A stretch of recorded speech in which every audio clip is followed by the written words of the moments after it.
Welcome to The Explainer, everyone. Today, we are uncovering the untold story of ancient India's incredibly sophisticated financial empire. When we think of global banking, our minds usually go straight to modern Wall Street or London or Tokyo. But what if I told you that thousands of years before the modern banking system was even a blip on the radar, there was this vast, super complex financial network spanning all the way from the Indian subcontinent across oceans and deserts? We're talking about a system of credit, venture capital, and trade insurance that literally laid the groundwork for the globalized economy we live in today. Just consider this jaw-dropping statistic for a second. Between the 1st and 7th centuries CE, historical and economic estimates show that India controlled roughly 1/3 to 1/4 of the entire world's wealth. Imagine that, just one single geographic region driving up to 1/3 of the global economy. It's wild. So how did they achieve this? And maybe more importantly, how on earth did they manage all that wealth? Okay, let's dive into this. To make sense of it all, we'll break it down into 6 parts. The ancient economic powerhouse, India's major trade centers, the guilds acting as financial intermediaries, the ingenious Hundi system, the varieties of ancient credit. Starting with Part 1, the ancient economic powerhouse, or the wealth of the Golden Land. If we look at accounts from international travelers back then, famous chroniclers like Megasthenes from Greece or Foxian from China, they actually referred to the Indian subcontinent as Swaran Bhumi and Swaran Deep. That literally translates to the Golden Land and the Golden Island. And honestly, this wasn't just poetic phrasing. The region ran a massive trade surplus. Whether we're talking about spices, textiles, or precious stones, their exports heavily exceeded their imports. And what that meant was an absolute flood of gold, silver, and foreign capital continuously pouring into the region. But here's the crucial point. With all that immense wealth comes a massive logistical problem. Say you're a merchant who just made a fortune trading silk or spices. How do you safely transport those profits? You have to move across these vast, really dangerous terrains, deserts, highways completely ridden with bandits, and pirate-infested waters. You simply can't just drag carts full of heavy, clanking gold coins around with a giant "Rob Me" sign on your back. The risk was just way too high. They absolutely needed a solution. Which brings us to Part 2. India's major trade centers, essentially the global supply chain hubs of the ancient world. The Indian subcontinent was just totally dotted with these hyper-specialized mercantile hubs. Imagine you're an ancient merchant hitting the road. You might start way up north in Peshawar, buying top-tier imported horses and trading them for fine wool. From there, you'd travel down to Pataliputra, which is modern-day Patna, a massive, bustling commercial town famous for the mass export of stones. Now, to finance a huge journey like this, you'd make a stop in Taxila. And Taxila wasn't just a famous center of learning, it was literally a hub of financial and commercial banks.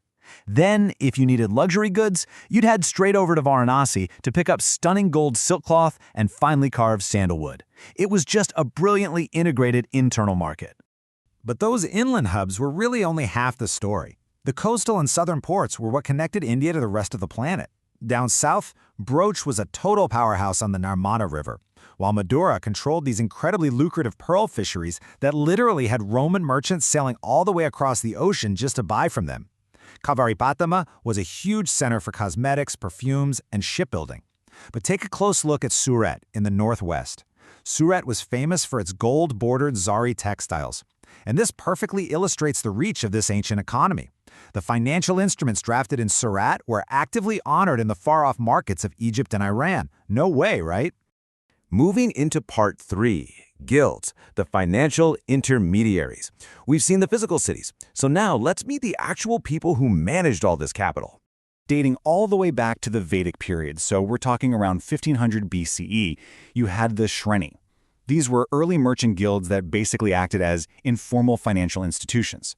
Now, fast forward to the 17th and 19th centuries, and we see the rise of these unbelievably sophisticated networks, like the Nattukota Chettiars in South India.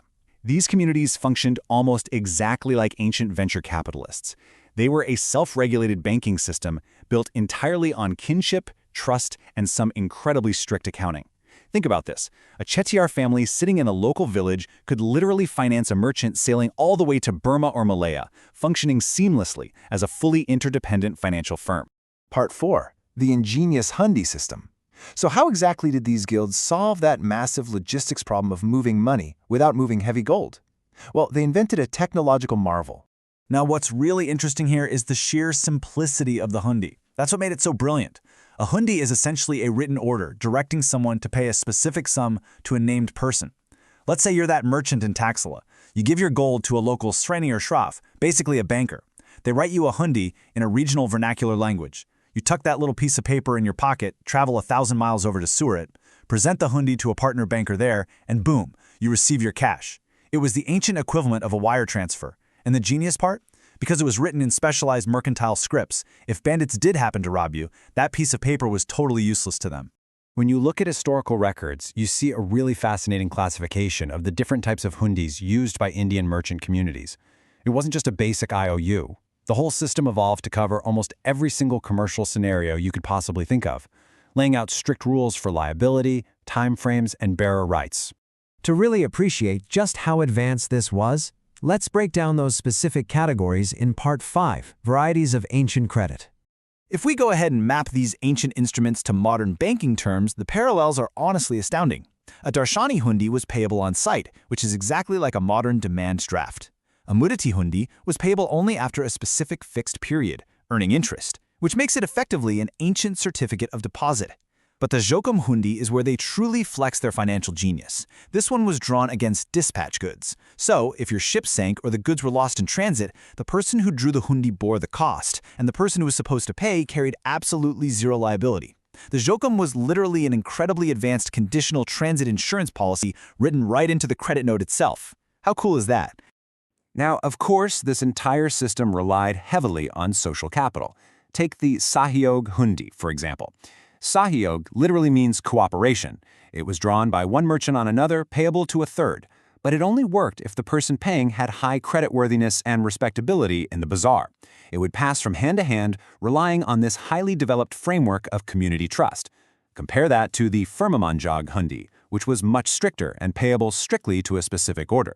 Without a formalized credit reporting bureau like we have today, a merchant's reputation in the local market was, for sure, their absolute credit score. So, what does this all mean, and why does this matter today? Well, it matters because it completely shatters the misconception that complex finance is purely a modern Western invention. The economic intelligence of ancient India, the use of promissory notes, managing risk through transit insurance, creating immense banking networks based entirely on trust and reputation, all of that laid the very foundations for the globalized systems we rely on right now. Every single time you wire money, use a demand draft, or insure a package, you are participating in a financial lineage that stretches back thousands of years. It really makes you wonder, as we move into this new era of digital, trust-based, decentralized finance like crypto, are we really inventing something new, or are we just building a digital Hundi network for the 21st century? Thanks for joining me on this explainer.